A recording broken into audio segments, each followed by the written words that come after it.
Rock, Cine y Comics, la entrevista con Carlos Cajero.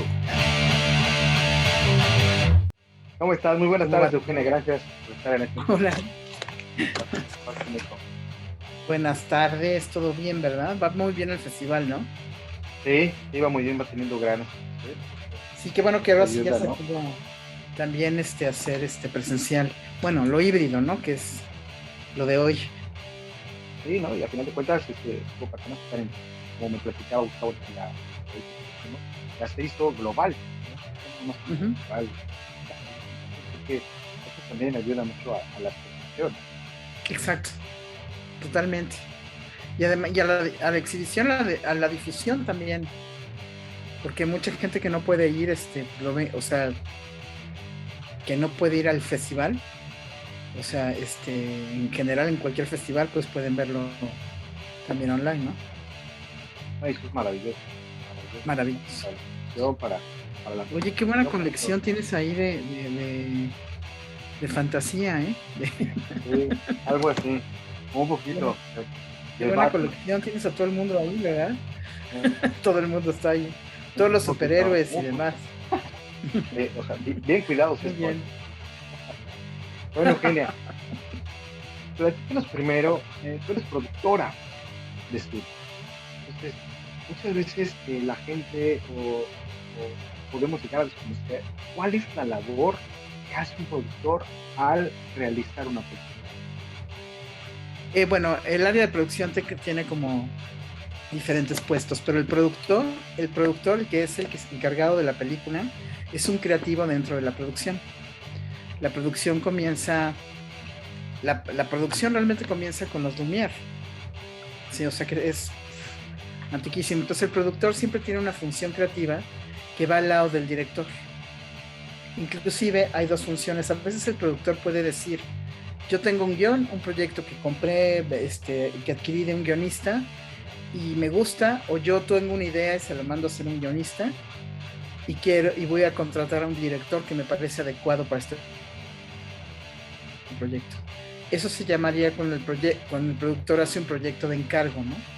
Pero cuando es cine de autor, como el caso de lo que, bueno, de Érase una vez y de muchas otras películas, el trabajo es en conjunto. Un director tiene una idea, la trabajas con él, o sea, la platicas y la aterrizas, ¿no? Para poder realizar la película. Entonces siempre hay desde el inicio de la película siempre hay una relación creativa entre el productor y el director. Y la producción tiene una parte creativa y otra parte administrativa. Después ya cuando empiezas a aterrizar el proyecto, ya empiezas a ver qué otras cosas se necesitan. ¿Qué necesitamos tener? ¿Qué fotógrafo sería adecuado? ¿Qué sonidista? Hay que ver locaciones, hay que buscar personajes, pero todo lo vas trabajando en conjunto con el director, ¿sí? Esto más o menos, digo, te puedo hablar muchísimo de producción, pero no creo que quieras que me extienda demasiado, pero digamos que un productor empieza desde el inicio del proyecto, ya sea en un proyecto de encargo o directamente con el director, hasta el final del proyecto, o sea, ya que se distribuye, que se va a festivales, etcétera. Es todo el proceso de la película, es como tener casi un hijo, ¿no? Todo el proceso de la película. Si fuera un productor de línea, entraría en la parte de que es el del rodaje hasta que termina el rodaje, ¿no? Pero entra desde el inicio, ¿sí? Y es la responsabilidad de ambos llevar la película adelante, ¿sí? Digamos, o sea, del director y del productor, en conjunto, ¿no? Por eso dice la leyenda que si el productor y el director tienen problemas, algo no sale bien. Entonces tiene que haber siempre esta fusión, ¿sabes? Esta comunicación entre ambos, ¿sí? Es importantísimo, ¿sí? ¿Contesto tu pregunta? Sí, claro. ¿Sí? Oye, ¿qué tan difícil es producir cine en México? Pues es una aventura. Yo creo que es una aventura producir en cualquier lugar, pero sí, digo, es que, mira, curiosamente somos de los países que tienen más fondos en Latinoamérica. Bueno, antes del desastre de la otra vez, pero tenemos Eficine y tenemos Foprocine, pero antes, bueno, Focine ahora, pero antes era Eficine. De los fondos públicos estaba Eficine, Foprocine y Fidecine, ¿no? O sea, más, ahora ya no tenemos todo eso, ¿no? Pero aún así podemos seguir produciendo. Es complicadísimo, porque muchísima competencia, somos demasiados, entonces no alcanzan, ¿no? A veces los fondos. De todas maneras hay que buscar a veces coproducciones con otros países o meterse algunos fondos internacionales que andan por allí como el World Cinema Fund o Sundance, etcétera, para ver si es posible poder producir una película con ayuda del Estado aquí en México, más no sé, especie que nosotros podemos poner, por ejemplo, parte de los sueldos o una cámara, en fin, más fondos, más el apoyo de fondos internacionales. Pero sí es una aventura, es muchísimo trabajo, porque todo el desarrollo del proyecto, pues te la pasas trabajando sin cobrar un centavo, a menos que, bueno, entres en una convocatoria de órganos de desarrollo, pero todo este trabajo generalmente pues no cobras, y es una aventura, o sea, es una moneda al aire cuando vas a meterlo a alguno de los fondos o algún, ya sea nacional o internacional, ver si te lo vas a ganar o no. Si no te lo ganas, trabajaste mucho tiempo de gratis, pero hay tanta pasión que continúas. O sea, uno dice, no, bueno, no se pudo aquí, pero lo vamos a seguir trabajando, mejorándolo para meterlo el año que entra o buscar otras convocatorias, y uno continúa así para poder lograr hacer el proyecto, ¿sí?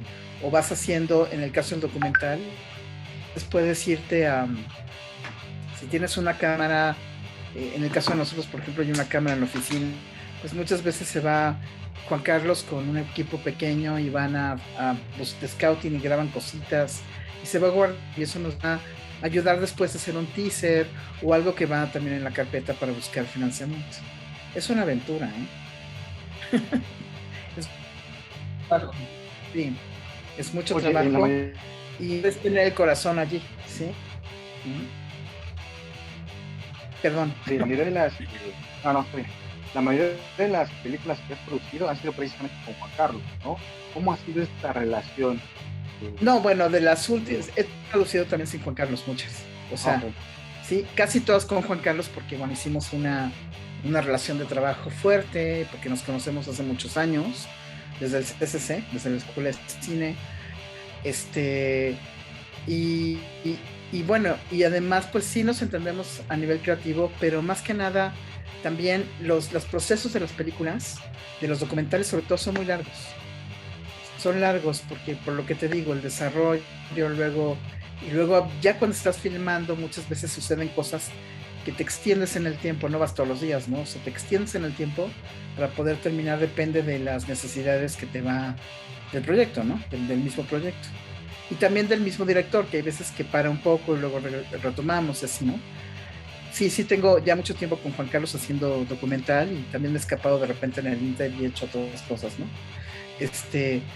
Pero ha sido un aprendizaje y ¿cómo te puedo explicar? Es cuando después de que pasa el tiempo frenas un poco, como es ahora el caso de COVID, y valoras todo lo que hiciste y todo lo que aprendiste. Es increíble, ¿no? Es increíble poderse dar cuenta, poder mirar, ¿no? Todo lo que creces también al hacer cada película. Cada película misma es una enseñanza en sí misma. Cada película es una enseñanza en sí misma, disculpa, ¿no?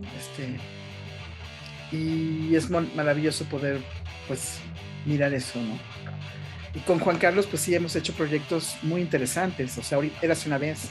Ahora también hicimos la serie de televisión que está en Amazon, de 100 años con Juan Rulfo.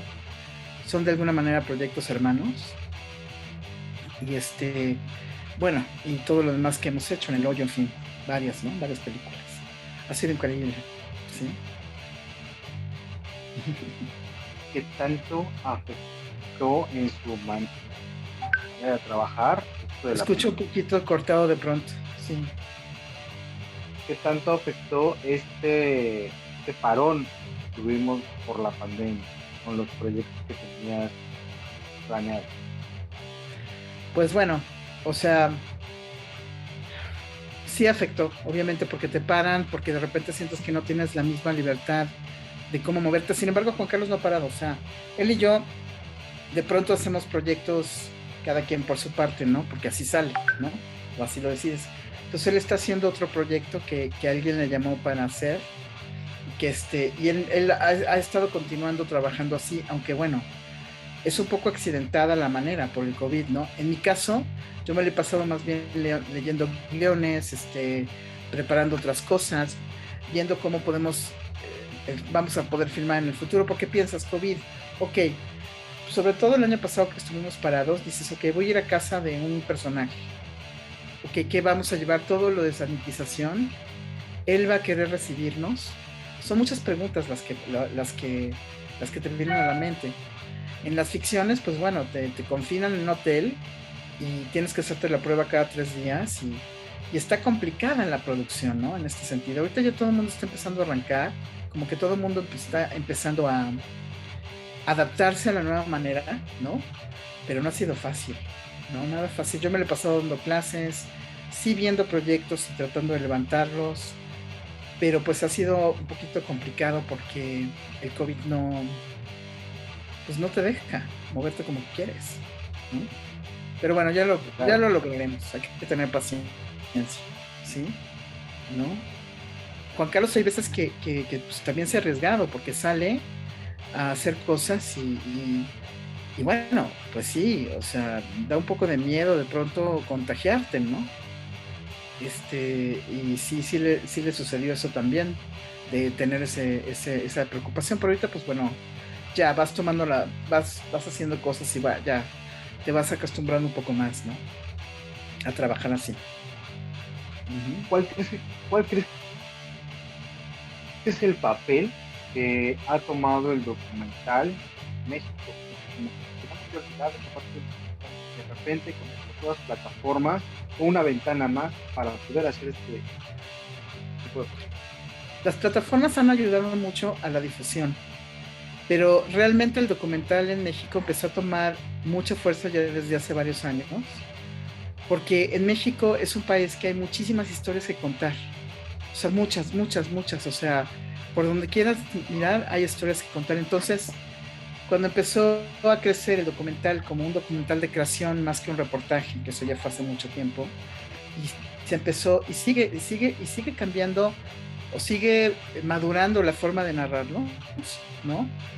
Entonces el documental empezó a crecer mucho y uno de los países que tiene el documental más fuerte es México. O sea, en México empezó a subir muchísimo.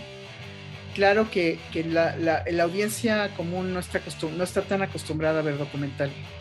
Se los tienes que manejar de otra manera para que lo vayan a ver, ¿no?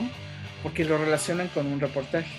Pero la gente que sí sabe, pues bueno, obviamente van a ver documental y los documentales mexicanos ganan premios en festivales, ¿no? Se ven en muchos lugares, ¿no? Y ahora con las plataformas, por ejemplo, lo que hizo Cinema Planeta, X, en fin, Filmin Latino, Ambulante, en fin, todas las plataformas que empezaron como festivales también para que puedas ver en línea, yo siento que la audiencia ha crecido bastante, ¿no? Había una persona que conozco que es una amiga que no tiene que ver con el cine, que me dijo que vio La Gente Topo y no se dio cuenta que era documental, la vio en Netflix, ¿no? Y es un documental, ¿no?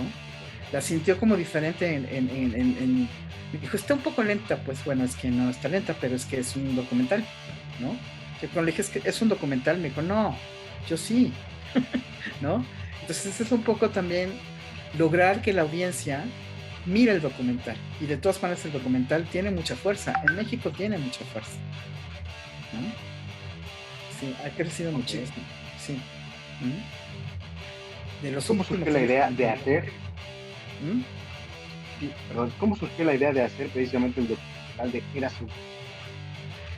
Érase una vez? Tiene una larga historia, en diferentes como etapas, ¿no? Pero de ideas de Juan Carlos, ¿no? Y finalmente lo que habíamos aterrizado en papel, lo que trabajamos y que estuvimos trabajando en conjunto muchísimo, fue primero un documental que tenía a Juan Rulfo como hilo conductor del documental, ¿sí? Donde se iban a ver estos viajes con ciertos personajes de lugares en donde Juan Rulfo había ido a hacer fotografías y conocido comunidades, en fin. Pero después, Juan Carlos, por estar con Luisa, su hija, y Luisa hablando de los sueños y todo, se le ocurrió que era la búsqueda de los sueños de estos personajes, ¿no?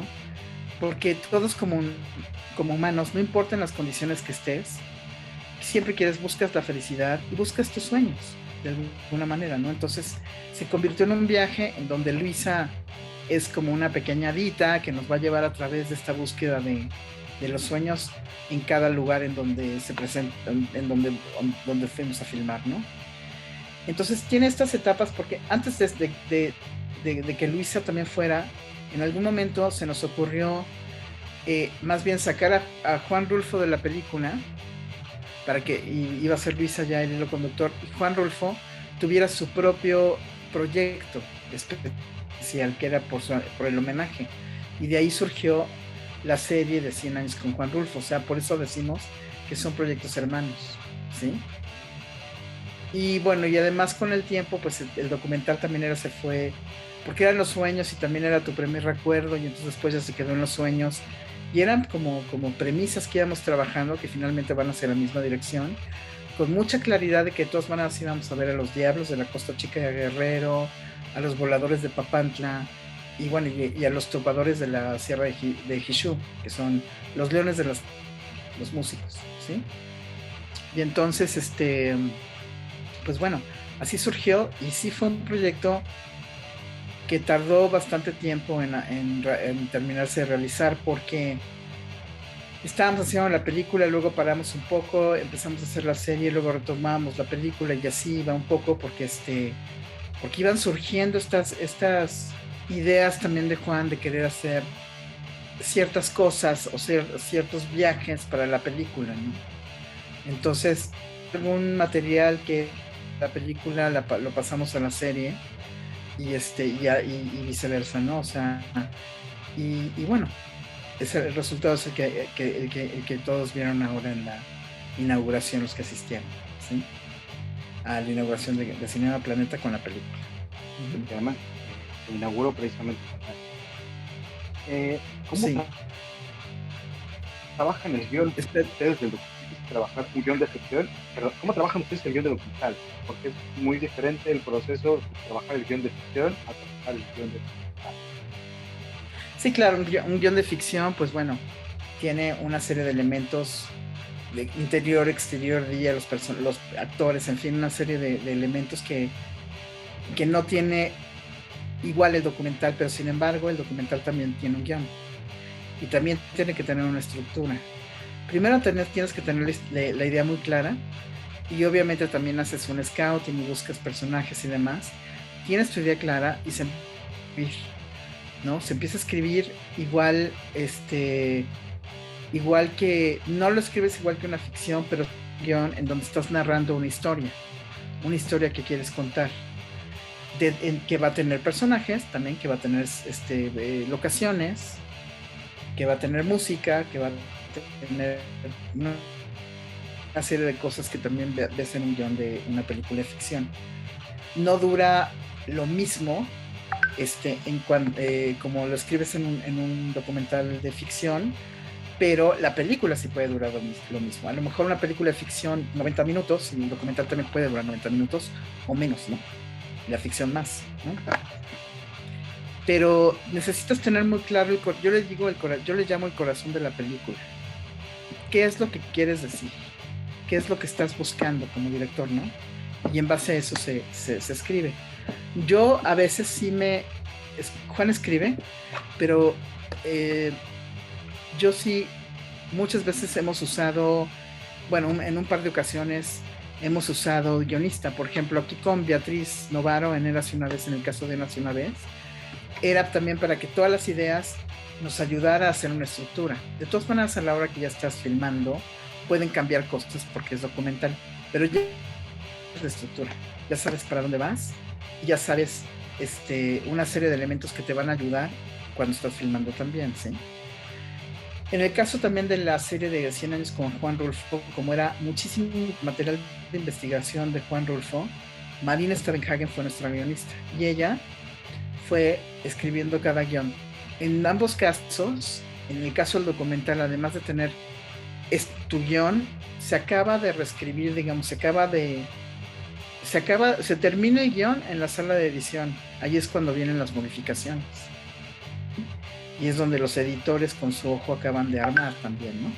Entonces casi todos los guiones de documental se acaban cerrando, se quedan abiertos de cierta manera y se acaban cerrando en las... Entonces pues es un proceso un poquito complicado también, ¿eh? Porque si no tienes claro lo que quieres decir, pues no va a tener ni pies ni cabeza. Y siempre en una historia, cualquiera que quieres contar, necesitas tener una estructura, ¿sí? Necesitas estar bien narrada, bien contada, si no, ¿a dónde vamos, no? Esto que dicen que el guión del documento es cierto. Empezar a hacer una escaleta, ¿no? La escaleta también te puede ayudar a escribir. O al revés, tienes el guión y haces la escaleta y se van se van reforzando, ¿no? Porque pues finalmente uno sale del otro. Pero por ejemplo, si tú en una producción, si no tienes un guión, no hay manera, ya sea ficción o documental, no hay manera de presupuestarlo o de hacer un plan de trabajo o una ruta crítica, porque necesitas, yo siempre digo que la historia es lo que manda. O sea, no es el productor, no es el director, es la historia. La historia es la que te dice para dónde tienes que ir, ¿sí? Bueno, espero haber contestado parte de tu pregunta. No, sí, claro, no, y está excelente. Este proyecto Érase una vez, ahorita en el festival, ¿hacia dónde va la vida? ¿Hacia dónde? Disculpes que te he cortado la última parte. ¿Hacia dónde va la vida? ¿Hacia dónde va la vida de esta producción cinematográfica de Érase una vez? ¿En dónde más lo vamos a poder ver? Pues ahorita, también por la pandemia, fue muy raro con Érase una vez, porque primero tuvimos que exhibir en la Cineteca porque teníamos que cumplir con lo de Ficine, entonces la exhibimos y luego empezamos a tratar de ir a algunos festivales, no funcionó, vino la pandemia y entonces pues lo que hicimos fue pues esperar y hacer una exhibición en Filmin Latino, que se la quedó, utilizando las plataformas ahora como una manera diferente de exhibir, y ha funcionado muy bien en Filmin Latino. Y ahora estuvo también en el Día del Cine Mexicano, estuvo en unas fechas también libre por Filmin Latino, y así es como se ha movido. Entonces ahora la seguimos teniendo en Filmin Latino y después si queremos ver si la podemos vender a otra plataforma, ya saben cuáles, Netflix o Amazon, ¿no? Pero en Filmin Latino ha funcionado muy bien y además a mí me da mucho gusto que también esté ahí, porque está todo nuestro cine allí. O sea que yo espero que además de Cinema Planeta la podamos también después exhibir en alguna sala cinematográfica, si la pandemia nos deja, ¿no? Porque tampoco es muy sencillo, ¿no? Pero quisimos hacer un autocinema, pero también es que no ha sido fácil la época pandémica. No ha sido fácil mover las cosas, pero la vida va a continuar de la película y va a seguir en Filmin Latino y donde la podamos también subir, ¿no? También, ¿sí? Eugenia, pues muchísimas gracias, ¿verdad? Una entrevista muy interesante, muy didáctica la que has tratado, porque muchas veces no alcanzamos a vislumbrar toda la labor que hace el productor. Tenemos la figura del director, complicado. Es como hacer una película, de veras te lo digo, es como tener un hijo, ¿no? Además no terminan. O sea, ya terminaste, te la siguen pidiendo y sigues dando como el permiso para que así la puedan exhibir en el lugar que te la piden. Son procesos muy largos, hay que tener mucha dedicación, mucha paciencia, porque es muchísima chamba, hay mucha talacha en el medio, cosas que hacer también para resolver, aterrizar. A veces los directores también se frenan, o sea, se bloquean un poquito en el proceso creativo, entonces hay que darles un empujón, decirles, oye, que no se puede esto, pero ¿qué te parece esto, no? ¿O qué te parece si resolvemos así? ¿O qué te parece si mejor lo que sea, no? Que sea para el bien de la película. Y si el director está de acuerdo, pues se hace así. Entonces, sí es un trabajo es un equipo de trabajo totalmente así unido con el director, si no, no funciona. Uh-huh. Sí. Muchas gracias, Eugenia, en verdad. Pero antes siempre acostumbro a hacerles 5 preguntas a mis entrevistados y me contesto lo primero que se te viene a la mente, ¿va? Ok. Primero, si tuvieras un superpoder, ¿cuál sería? Si tuviera un superpoder. Todo el tiempo imagino una película con un superpoder. Tendría un superpoder mágico en donde podría llegar en donde hay, por ejemplo, todo este crimen organizado y desaparecerlos y mandarlos a otro planeta y que ahí no pudieran salir nunca. Sí. O sea, la magia. Okay. Estoy jugando un poco, pero sí, la magia para poder resolver todo, ¿no? Okay. Sí. Si tuvieras una máquina del tiempo, ¿a qué época te gustaría ir? Si tuviera una máquina del tiempo, ¿a qué época me gustaría ir? No, creo que ya no me gustaría ir ya hacia el pasado, lo he pensado mucho. Yo creo que me gustaría ir hacia el futuro. ¿Qué va a pasar con las nuevas generaciones? ¿Hacia dónde vamos? ¿Qué va a suceder con el cine? ¿Qué va a suceder con el mundo? ¿Cómo va a ser la vida? ¿Viviremos aquí? ¿Viviremos en otro planeta también? ¿Qué va a pasar? Me gustaría ir hacia el futuro, sí. Investigar, ver más, ¿no? ¿Qué director, productor de cine ha influido en tu carrera como productor? ¿Qué productor? Uy, hay varios. ¿Qué productor o director de cine? Bueno, de productores, mi hermano, sí, que también aparte es director, Gustavo Montiel, que era director del Centro de Capacitación Cinematográfica en algún momento, sí. Otro director que me ha influenciado, o director que me ha influenciado también ha sido Carlos Carrera, de los mexicanos también. Una productora que admiro mucho es Berta Navarro, también y Laura Imperiale. O sea, es que son como los amigos también que tengo alrededor, ¿sabes? Que los veo trabajar y ver estos esfuerzos, ¿no? También de directores de documentales, además de Juan Carlos, también Everardo, Luciana Kaplan, ¿no? A nivel documental, ¿sí? También hay otro productor, un argentino que se llama Pablo Rodito, que también es alguien que admiro mucho en su manera de producir, ¿sí? Es que hay muchos, muchos. Y yo tuve un mentor, un gringo de hecho, que me ayudó muchísimo en el trayecto,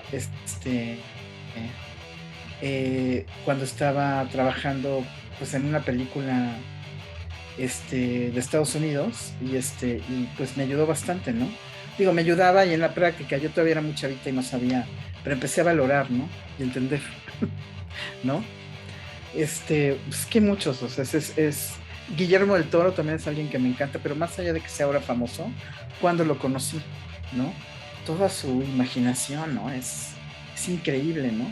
Ya después ya se hizo famoso, lo conocí antes. Lo conocí de maquillista y luego cuando hizo su primera película. Marcada. No, la película, La Hora Marcada también hizo, pero no ay, ¿se me fue el nombre? Sí, Cronos, la invención de Cronos. Cronos. Ajá, Cronos, exactamente. Y bueno, es una persona increíble, ¿no? Él. Uy. Hay muchísimos. José Luis García Gras también, ¿no? Elías Namías fue... sí, perdón. Elías Namías fue alguien que me dijo una vez, no sufras, porque a mí no me gustan los números, ¿no? Mucho que digamos. Y los hago por la música y otras cosas, pero me dijo, es que no sufras, imagina la película, un buen productor, y tenía toda la razón, imagina la película antes de hacerla, antes de presupuestarla, ahora, a ver, haces ejercicios, ¿no? Entonces como fue un buen maestro en ese sentido, ¿no? Porque sí, así es. Muy bien. Si tuvieras la oportunidad de preguntarle a Dios o a la persona deidad que creas, ¿qué pregunta le harías? ¿O a cualquier deidad?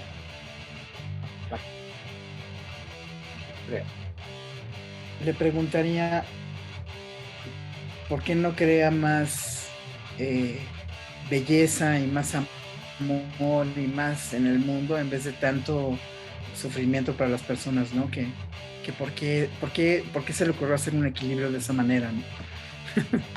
Que a veces lo siento disparejo, ¿no? Ya la No, última, ¿qué ha aprendido? La última, ¿qué ha aprendido Eugenia durante la pandemia? ¿Qué he aprendido durante la... muchísimas cosas. Muchísima reflexión, mucha reflexión y mucho el que hay que estar bien, no importa en las circunstancias en las que estés.